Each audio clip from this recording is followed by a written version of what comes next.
सब लोगों से एक बात पूछना चाहता हूँ। जातिवाद, धर्म, क्या धर्म के नाम पर वोट देना सही है या शिक्षा या स्वास्थ्य के नाम पर वोट देना सही है? स्मार्ट मीटर जो है हमारे नीतीश कुमार जी का दूसरा सोर्स है भ्रष्टाचार का। नमस्कार दोस्तों, आज हम बात करेंगे बिहार के बारे में। बिहार में करप्शन स्तर कितना अधिक बढ़ता जा रहा है, आप सब लोगों तो जानते ही हैं। आज इसी स्तर के बारे में बात करेंगे कि करप्शन लेवल किस स्तर पर बढ़ रहा है। ये स्तर यहाँ तक है, यहाँ है या सर्वोत्तम है। आज हम बिहार के लोगों के बारे में बात करेंगे। बिहार के लोगों को ज्यादा कुछ नहीं चाहिए, रोटी कपड़ा मकान, बस। बिहार के लोग इतने ही, एक आम व्यक्ति इतने में ही खुश है। वहाँ के नेता ये भी फुलफिल नहीं कर पा रहे हैं। क्यों नहीं कर पा रहे हैं? क्योंकि वहाँ पर भ्रष्टाचार इतनी अधिक है कि पूछिए मत। चाहे वो रोजगार पर हो, चाहे वो वहाँ पर एजुकेशन पर हो, चाहे वो हॉस्पिटल व्यवस्था पर हो या वहाँ के डिफेंस व्यवस्था पर हो। क्योंकि वहाँ पर जो हमें रोटी कपड़ा मकान चाहिए होता है, ना रोटी है, ना कपड़ा है, ना मकान है। रोटी क्यों नहीं है? वहाँ पर जो किसी व्यवस्था सही ढंग से क्या विकास किया जा रहा है, कुछ योजना नहीं है हमारे नीतीश चाचा के पास। दूसरी, कपड़ा, वहाँ के जो नेता हैं वहाँ के युवाओं को ना रोजगार दे पा रहे हैं, ना सही शिक्षा दे पा रहे हैं। कैसे दे पाएंगे? करप्शन जो इतना अधिक है।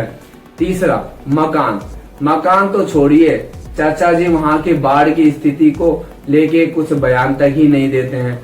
अभी जो बिहार में बाढ़ आया हुआ है, कई सौ घर डूब गए हैं, परंतु चाचा का एक भी बयान सामने नहीं आया है। क्यों नहीं आया हुआ है? क्यों? मुआवजा कौन देगा? परंतु वहाँ की जनता ही इन चाचा को चुनती है। मैं आप सब लोगों से एक बात पूछना चाहता हूँ। जातिवाद, धर्म, क्या धर्म के नाम पर वोट देना सही है या शिक्षा या स्वास्थ्य के नाम पर वोट देना सही है? जो व्यक्ति आपको बोले कि हम आपका विकास करेंगे, हम आपको सही चीजें देंगे, शिक्षा व्यवस्था रोजगार ये सारी चीजें देंगे, वो व्यक्ति को चुनना सही है। परंतु बिहार में ऐसा कुछ नहीं है। बिहार में जब तक जातिवाद धर्म समाप्त नहीं होगा तब तक वहाँ के व्यक्ति के लोग के बच्चे बाहर जाते रहेंगे, काम करते रहेंगे। और इन नेताओं का बयान क्या आता है? एक मजदूर के रूप में ये नेता लोग देखते हैं। मैं आप सब लोगों से एक बात पूछना चाहूंगा, इसको बदलेगा कौन? आप, ना कि कोई अदर राज्य के लोग। क्योंकि आप वोट देते हैं एक सही नेता चुनने के लिए। आप लोग ऐसे नेता को चुनते हैं जो कि ढकोसलेबाजी से पीछे नहीं हटता। वो ढकोसलेबाजी करता रहता है और आप सुनते रहते हैं और तालियां बजाते रहते हैं। मैं ये बात निश्चित तौर पर कहना चाहूंगा कि जो इस नेता की रैलियां में शामिल होते हैं, जो इन नेता के साथ खड़े होते हैं, उनके बच्चे भी दूसरे राज्य में जा जाके काम करते हैं। परंतु उस टाइम इनके माइंड में क्या स्थिति चलती है पैसों के लेके। परंतु आप ही सुधारेंगे इन सब चीजों को। इस बार बिहार में जो इलेक्शन है, आप ही बिहार को बदलेंगे।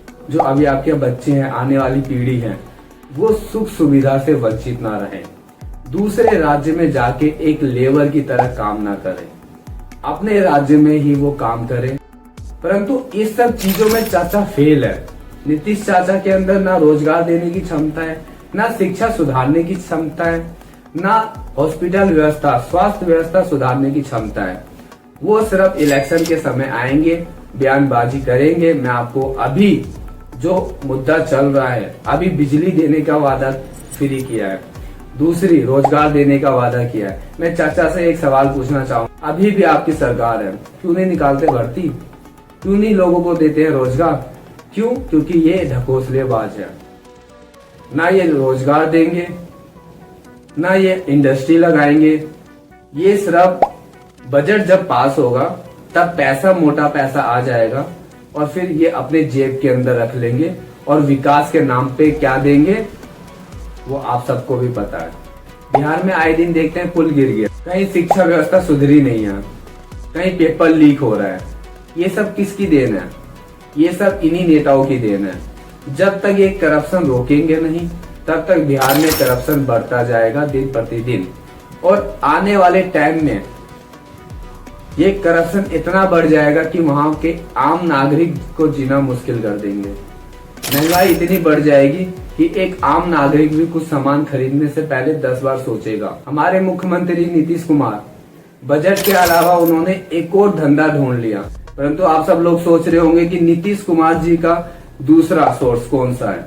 पहला सोर्स तो हमारा बजट, जैसे बजट पास होता है करोड़ों रुपए लेने पहुंच जाते हैं हमारे नीतीश कुमार चाचा जी, फिर विकास के नाम पे ठेंगा दिखा देते हैं। दूसरा इन्होंने एक और प्लान बनाया, स्मार्ट मीटर योजना, जो कि हर घर में स्मार्ट मीटर लगा दिया गया है। दूसरा सोर्स आय का यहाँ बनेगा, क्या?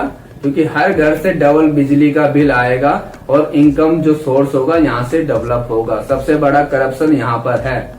बहुत परेशानी है। पहले हम लोग का मीटर ठीक था, आधी का मीटर सही नहीं है। 12 दिन में जो है 400 रुपया रिचार्ज खत्म हो जाता। हम लोग का 250 रुपया हर महीना आता था पहले, वो ठीक था। लेकिन कभी कभी ऐसा मन करता है कि मीटर को ईंटा लेकर के हम फोड़ दें। हाँ, ये चलने वाला नहीं। हम लोग गरीब आदमी है, कहाँ से हम लोग पूरा करेंगे? घर से हम एगो पंखा चलाते हैं, गर्म में मरते हैं बच्चा लेकर के। कहाँ से क्या करेंगे? कमाई कम है, खर्च ज़्यादा बढ़ा दिया है सरकार। ये सब चलने वाला नहीं है। ना तो मेरा पहले जो मीटर था वही लाके लगा देना, तो हम ईंटा लेके फोड़ देंगे मीटर। क्या करेंगे ना? हाँ, कहाँ से हम लोग पूरा करेंगे? मजदूर आदमी 300-400 रुपया रोज कमाने वाला, अब 12 दिन में जो है पैसा जो है 400 रुपया खत्म हो रहा है। हाँ, घर कभी मिस्त्री को फोन करते, सीरीज होता है, मिस्त्री जो है ब्लैक लिस्ट में नंबर डाल देता, उठाता। डरना चाहिए हमको, जो पहले था वही चाहिए। हम कहाँ से देंगे पैसा? 10 दिन में रिचार्ज खत्म हो जाता है। कितना पैसा रिचार्ज करा रहे हैं? हाँ, 300 का 500 कैसे करवाते, 200 दिन नहीं होता, खत्म हो जाता। ये मीटर हमको नहीं चाहिए। हम ऐसे रहेंगे, नरिया मुँह बढ़िया है। क्या क्या जला? हाँ, क्या 3 ठो खाली बॉल जलाते, कुछ नहीं, न टीवी है न कुछ नहीं है। बॉल जलाते हैं, एक तो पंखा है, गर्मी में रात में चलाते हैं। जो भी जितने भी सरकारी कर्मचारी हैं, आप सब बिंदास होके काम करिए। क्यों? क्योंकि आपके पैसे रोकने वाले इस बार नहीं है। जो सरकारी टीचर थे बिहार के, उनके 2-2, 3-3, 4 महीने पैसे रोक देते थे, परंतु रोकने की चीजें नहीं है। क्यों? क्योंकि जो स्मार्ट मीटर है वो पैसा अर्जित कर रहा है। लोगों के जो मेहनत, खून पसीने की मेहनत की कमाई है, मान के चल लीजिए एक 10 रुपए का यूनिट जला, वहां का जो भी है महीने का 500 रुपए है। परंतु स्मार्ट मीटर कितने रुपए लेता है? 1500 रुपए लेता है। दूसरी चीज, स्मार्ट मीटर ब्याज पे ब्याज लगाता है। समझ रहे हैं आप? स्मार्ट मीटर जो है हमारे नीतीश कुमार जी का दूसरा सोर्स है भ्रष्टाचार का। रोजगार तो दे नहीं सकते, शिक्षा व्यवस्था सुधार नहीं सकते। ये सारी चीजें, अगर शिक्षा व्यवस्था सुधरेगी तो बच्चे पढ़ेंगे, युवा पढ़ेंगे तो रोजगार मांगेंगे, तो हमारे नीतीश कुमार जी रोजगार कहाँ से देंगे? अगर जो बच्चा पढ़ेगा नहीं तो वो तो दूसरे राज्य में जाके लेबर का काम कर सकता है, परंतु जो बच्चा पढ़ लिया तो उनको नीतीश कुमार जी कहाँ से रोजगार देंगे? कहाँ से व्यवस्था सुधारेंगे? क्यों? क्योंकि वो आवाज उठाएगा कि मुझे ये चाहिए। हॉस्पिटल व्यवस्था सुधरेगी, ये सारी चीजें सुधरेगी, शिक्षा व्यवस्था सुधरेगी, कृषि व्यवस्था सुधरेगी, ये सारी सुधरेगी, तो फिर इनकम सोर्स चाचा का ठप हो जाएगा, भ्रष्टाचार कम हो जाएगा। इसलिए शिक्षा व्यवस्था वहां की सुधरने वाली नहीं है। अगर जहां सुधरी तो चाचा जी का जो घोटाला है वो सामने आ जाएगा, जो वहां का जो भ्रष्टाचार है वो कम हो जाएगा। इसलिए शिक्षा व्यवस्था नहीं सुधरती है, स्वास्थ्य व्यवस्था नहीं सुधरती है। जो भी घोटाले हैं, जो भी हमारे बिहार के अंदर देखने को मिलती है, वो सब सुधरेगी तो फिर पैसा, इनकम कहाँ से जनरेट होगा? समझ सकते हैं आप? ये सब सिर्फ नेता बनने के चक्करों में आते हैं। नेता बनते हैं, कुछ रोड बना देते हैं, कुछ हाईवे बना देते हैं, पुल बना देते हैं, इसी को ये सब लोग विकास कहते हैं। रोजगार देने को विकास ये सब लोग नहीं कहते हैं। शिक्षा सुधारने को ये सब विकास नहीं कहते हैं। स्वास्थ्य सुधारने को ये सब विकास नहीं कहते हैं। ये हाईवे बना देंगे, विकास हो जाएगा। बिहार का विकास हो रहा है। पुल बना देंगे, 10 साल में गिर जाएगा, विकास हो रहा है। विकास से याद आया मुझे, इन्होंने बजट में 40 लाख का घंटाघर तैयार कर दिया बिहार में। सबसे बड़ा घोटाला देखने को तो यही मिलता है। 40 लाख का घंटाघर, जिसकी सुई चलती भी नहीं है। खैर, ये सब मुद्दा मेरा नहीं है, बस आपको मोटिव जागरूक करने का था। इस बार अगर आप चुनाव में वोट सही से देते हैं, आप अपने लिए नहीं, अपने बच्चों के लिए वोट दीजिए। आप अपने भविष्य के लिए वोट दीजिए। आपका बच्चा बिहार में ही रह के काम करे, ना कि दूसरे राज्य में जाके काम करे। उन बिहारी लोगों से पूछिए जो दूसरे राज्य में जाके काम करते हैं, उनकी स्थिति जानिए कि वो कैसे कैसे काम करते हैं, क्या खाते हैं। एक रूम में 10-10, 15-15 लड़के सोते हैं। इस बार बिहार बदलने का सबसे बड़ा अवसर आपको मिल रहा है। सही नेता चुनिए, बिहार बदलिए, बिहार आपको बदलेगा। मैं अपने बातों को यहीं समाप्त करता हूं। तब तक के लिए नमस्कार, जय हिंद।